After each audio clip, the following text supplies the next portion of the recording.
My name is John Cottone. I'm a psychologist in private practice. I've also been a researcher in psychiatry, neuroscience, psychology related fields, which is where I get my background in statistics and science and such. And the name of our talk today is Z-Score, how a tool in psychology can help us compare apples to oranges in baseball. And first of all, Jason and I would like to thank Bill Simons and Jim Gates and the Hall of Fame for the opportunity to speak here today. As you can imagine, it's quite an honor for us to present on such hallowed grounds, and we hope that our presentation lives up to the standard of excellence that this institution is associated with. Now, if there's a sport in which the statistics of the game are as revered as the game itself, it would certainly be baseball. And as most of you know, debates about baseball statistics go back to the earliest days in which the game was played. Today, one of the most heated debates centers on how to fairly evaluate the statistics of players from the so-called steroid era. To some, the steroid use, small ballparks, and juice baseballs of that period make the statistics of that era incompatible with the statistics of previous eras, where ballparks were expansive, the ball was deader, and nobody was using performance-enhancing drugs. To those in this camp comparing statistics from the steroid era, such as Barry Bonds' 73 home runs in 2001, with statistics of previous eras like Babe Ruth's 60 home runs in 1927, is like comparing apples to oranges again. Beyond that, another heated debate about baseball statistics is one that is older and more familiar in baseball history, which is whether pitchers should ever win the MVP award, and if so, how to evaluate their statistics, their pitching statistics, with the statistics of position players. Here too, it's like comparing apples to oranges when you want to fairly evaluate the statistics of pitchers like Jake Arrieta to those of hitters like Bryce Harper, who won the National League MVP award last year. In both cases, we believe that by converting raw statistics to a standardized statistic used in psychology and other research sciences, a statistic called the Z-score, we can refine these debates and more fairly and accurately compare the apples of baseball to its oranges. Due to the time constraints we have for the presentation today, we won't be able to go into too much detail about the mathematical derivations of the Z-score, but for those who are interested, you can find more detail in our book, which is available on Amazon, and we have some flyers with more information on that. Z-score, how Statistic used in Psychology Will Revolutionize Baseball. And obviously, we'll be happy to answer anybody's question that you may have. We have some additional slides in the appendix of our talk that may address some of those questions as well if we have more time. So, if I was to break down to simplest terms what a Z-score actually is, I would say that it is the statistical equivalent of the gold standard or the gold exchange standard, which was once used for currency exchanges. Back in past centuries, when there was a need to compare two currencies that had different values, their values were converted to their worth in gold, and then a fair exchange rate would be able to be established between the two currencies. With Z-scores, it's a similar process. Any variable or measure can be converted to Z-scores, whether it's height, weight, IQ, batting average, ERA, home runs, the price of tea in China, whatever it may be. And when they're converted to Z-scores, they can then be compared directly to each other. Now, what's unique about Z-scores is that they inherently account for the performance of all other individuals in the same comparison group. So, for example, Barry Bonds' Z-score for home runs in 2001 accounts for the home run totals of all other National League players in 2001, which in and of itself controls for any biasing factors that may have been present in that season or any other respective season. So, but for psychologists like me, and how I got turned on to z-scores was in neuropsychological testing and research. We use standardized statistics like the z-score or percentiles in neuropsychological testing primarily, which is often done, for instance, after someone has a stroke or a traumatic brain injury. They're given a series of cognitive and neuropsychological tests on a host of different measures to see the assessment of their damage. But all of these tests are scored in different ways and use very different metrics. And so there has to be a way to combine all of them together, so convert them essentially to the same metric or the same gold standard. And that's really what the z-score or percentile or any standardized statistics needs to do. So once they are converted to the z-score or percentile, then you're able to compare the scores on these neuropsychological tests more directly to each other. So what the heck is a z-score? Well, again, I don't have enough time to go into too much detail, but for now, what I will say is that when you convert scores of any statistic or any type of raw measure to a z-score, you will always have the average performance or the average score on that measure will convert to a z-score of 0, right in the middle. If you can see right here, okay? So this is the middle of whatever distribution you're talking about, height, weight, home runs, so on and so forth. The average performance will always have a z-score of 0. And then beyond that, individuals who perform higher than the average will have positive z-scores on this side, and individuals who perform worse than the average will have negative z-scores on this side. Now, even though in theory, z-scores can extend to infinity in both positive and negative directions, in practicality in the real world, most z-scores reside within the -2 to +2 range. So, as I alluded to earlier, one of the benefits of converting baseball statistics to z-scores is that it allows you to compare pitching statistics directly to hitting statistics, which is very helpful, for instance, if you want an empirical way to determine whether a given pitcher in a particular season should win the MVP award over a particular hitter. It could also be helpful if you're a general manager and you want to decide which player you should pick in the draft, and you're trying to choose between a pitcher or a position player. So last year, as most of you know, Bryce Harper won the National League MVP, but many people, especially those in Chicago, thought that Jake Arrieta should have won. Well, without standardized statistics like z-scores, there would be no empirical way to determine whether Jake Arrieta was more deserving of the award than Bryce Harper.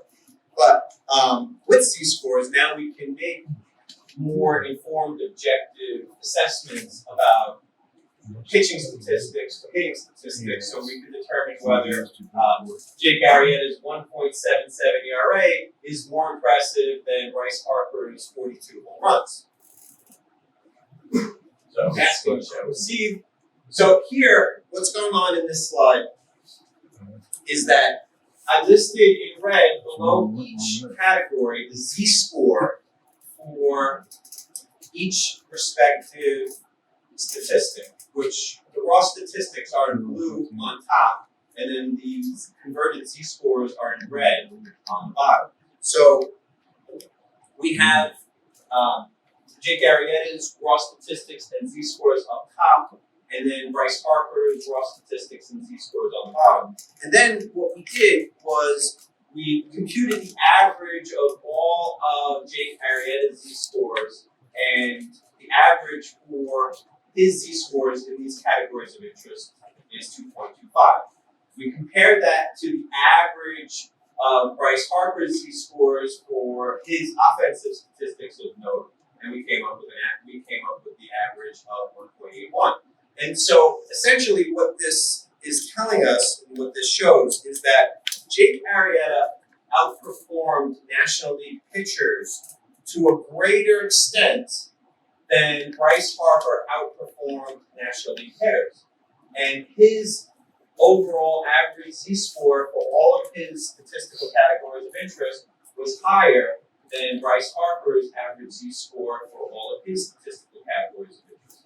For that reason, we believe that Jake Arrieta was perhaps more deserving of the MVP last year than Bryce Harper, but without the Z-scores, we wouldn't have known that. So now I'm going to give you over to Jason, and then I'll come back for some concluding remarks. And Jason's going to talk a little bit about some of the anomalies at different eras of baseball history that make each era unique as it relates to statistical comparisons.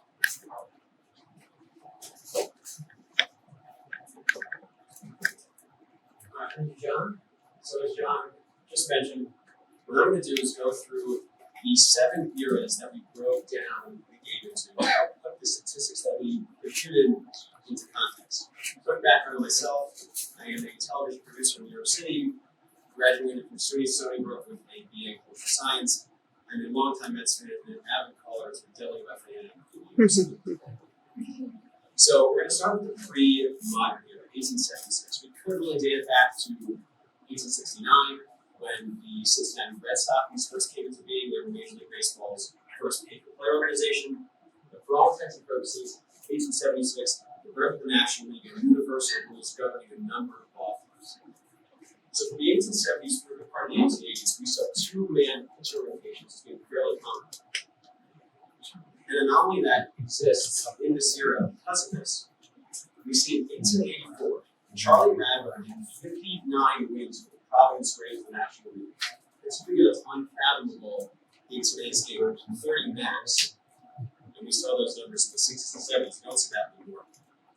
Yet, among the top 20 pitching Z-scores that we computed, Radburn's 59 wins were not in there. And that's because small rotations were very common during this time period. So a number of pitchers were racking up victories in the 30, 40, 50 win category. High win totals were extremely common. Radburn, in fact, had 70-plus starts that season alone.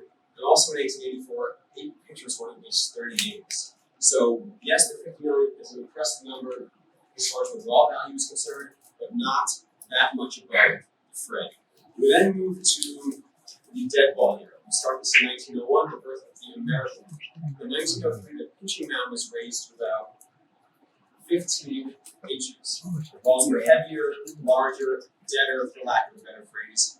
And also, we saw during this period were gigantic ballparks, center field distances up and down the northeast, ranging from 490 to upwards of 630 in some cases. Yet in 1919, what we see here is something incredible. Babe Ruth hit 29 home runs. Again, raw value that compared to today's game is not that impressive, but you have to realize this was 10 times the league average. The league average is about 3.5. Ruth's 29 are even more impressive, believe it or not, because of this, than the 60 home runs he hit 8 years later, because those came during a time of greater offense. They were what's called the home run era, and I'll get to that in a bit. And you also got to realize that Ruth's 29 came when the average mound height was higher than it had been previously. There's another main caveat to Ruth's 1919 total we're going to come back to in a little bit. But for all intents and purposes, we're going to move out of the home run era. Baseball's heyday, as I like to call it. The spitball was banned early in this period in 1947 with TV influencing black and Latino players, Jackie and Larry Doby. And these Goliath Stadiums, Huntington Avenue grounds in Boston, Hilltop Park in the New York City boroughs, West Side grounds in Chicago, all started to be phased out and gradually became things. By no means did bandboxes exist like we see today in Philadelphia, for example. Smaller ballparks began to become more of the norm. We did come across a number of anomalies here that I can go over in the Q&A session if you're interested, but for all intents and purposes, we're going to move now to the expansion era. Oh, yes. Sorry, guys. Yes. Home run era, as I mentioned, Jackie, Larry Doby, Ted Williams. We saw a number of players who actually lost a good time of their playing careers to service in World War II and Korea. So the expansion era, 1961 to 1975. In 61, we saw the emergence of a number of teams: the LA Angels, the Mets, the Houston Colt 45s, so became the Astros, San Diego, KC, etc.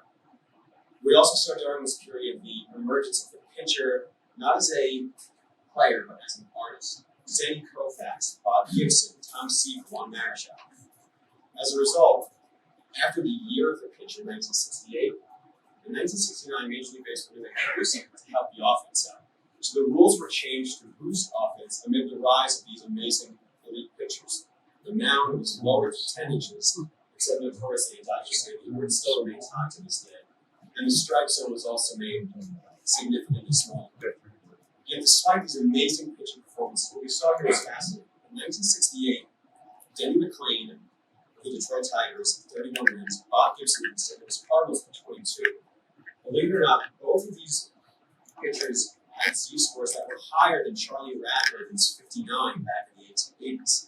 That's because two-man rotations were very common in the 1880s, and a number of pitchers, as I mentioned, were racking up large win totals.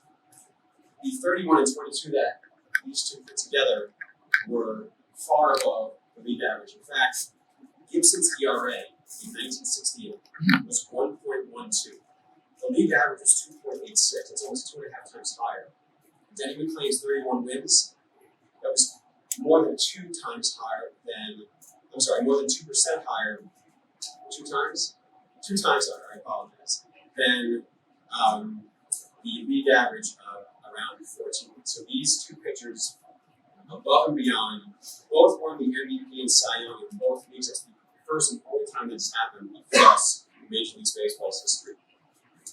Move to the free agency year, 1976 1985. Players at this point feeling that they can play for the highest bidder. They're not bound to a certain team based on their contract.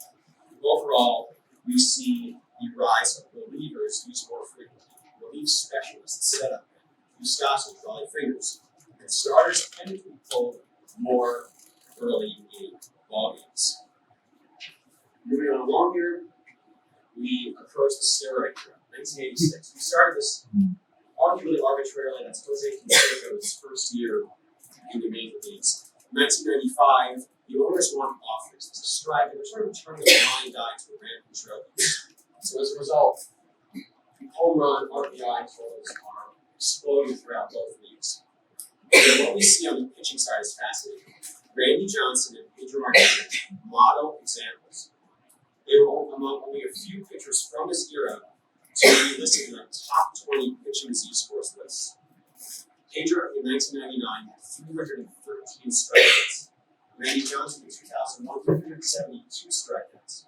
An amazing number of Ks to rack up when players like Barry Bonds and Big Mac and Sammy Sosa were crushing the ball all over the yard. We also want to include Greg Maddux in this discussion because in 1995 he had a whip of .81. Pedro Martinez territory, as I like to call it. In the post-steroid era, or lack thereof, depending on how you want to look at it, 2008 to the present, we start that because Mitchell report comes out in 2007, really shedding a black ominous cloud over the game. Continuing that to today, stricter drug testing, honestly, but half-hearted, non-professional opinion. And we do see the rise of the pitcher again, and the rate of no hitters absolutely skyrocketing. So it is similar in a way to the era of the pitcher that we saw in the 1960s. But I want to go back for a second to the home run era, because what we have here is very interesting. So I actually want to pose a question to the audience. Of these three ball players, these three individual years, which single season home run record is the greatest? In 1927. Close. But believe it or not, it's actually Ruth in 1919. While Babe Ruth's 1927 total of 60 got a Z-score of 4.71, his 5.7 Z-score in 1919 was the highest Z-score we calculated any baseball statistic for the purpose of this project. And that's because, as I mentioned, Ruth's 1919 total came during the dead ball era. Granted, it was towards the end of the dead ball era, but still, 10 times the league average. Ruth in 1927, 60 home runs, an extremely impressive feat, but we have to remember that this came during a period when a number of players were starting to hit home runs because the large ball clocks had become phased out. Harrison 61, also during the home run era, and Bonds during 2001, 73, a mark that may never be repeated ever again. He had only a Z-score of 3.42, and that's because he was hitting during a period when everyone and their mother was hitting home runs. only around 3 times the league average, the 73, compared to 10 times the league average. So the raw value is significantly lesser rate, the Z-score most value one. And again, we look at a number of caveats. The pitcher's mound was higher during the dead ball era. Balls were deader. So these statistics are truly. And lastly, before I send it over back to John, if we translated Babe Ruth's 5.7 Z-score in 1919 to Bonds in 2001, I was hitting 107 home runs. You and I both know there's no human way that's possible. Babe Ruth's 1919 Z-score is the single most impressive that we calculated this project. So, as this presentation rounds third heads for home, I'll send it over to you.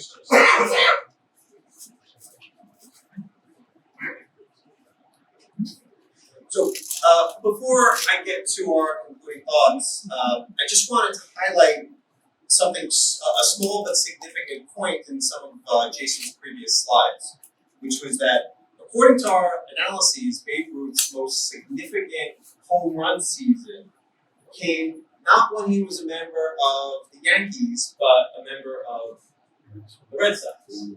And that gives me joy, not just because I'm a Red Sox fan, but because I think and I hope that this could help to start to correct the record on Babe Ruth a little bit, because for most of us, when we think about Babe Ruth with the Red Sox, we think about him as a great pitcher.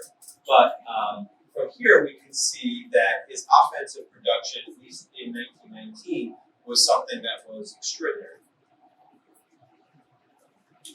So, moving on, we're here at the Hall of Fame today, so we will conclude our talk with the Hall of Fame.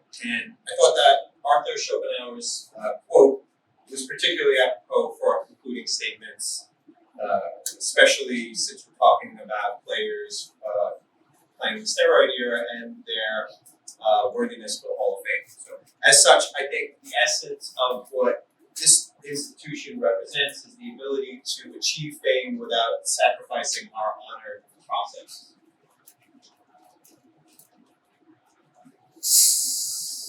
So when trying to determine how to use Z-scores to evaluate players for the Hall of Fame, particularly those of the Steroid Era, we looked at other areas of life where excellence is rewarded. And one organization that stood out to us was Mensa, the Society for People with High IQ. Now, to get into Mensa, an individual must have an IQ that converts to a Z-score of 2.0 or higher on a standardized IQ test. So we looked at this and we thought, well, maybe that would be a good standard to use to evaluate baseball players for the Hall of Fame, particularly baseball players in steroid. As such, we propose in our book that in order to control for the artificially inflated offensive statistics of the Steroid Era, a Hall of Fame caliber performance could be one in which a Z-score of 2.0 or higher is achieved by a player for an important statistical category in a particular season. And perhaps over the course of a career, a player could be considered worthy of the Hall of Fame after at least 7 seasons in which they've achieved a Z-score of 2.0 or higher in an important statistical category.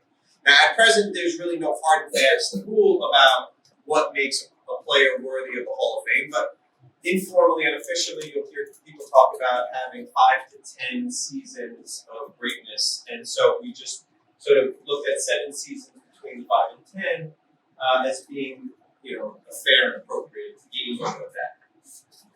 So, as such, we believe that using Z-scores instead of raw scores to evaluate statistics, especially for players in the Steroid Era, for their worthiness of the Hall of Fame is perhaps the best compromise for making objective and fair decisions about these players and whether or not they're deserving of the Hall of Fame.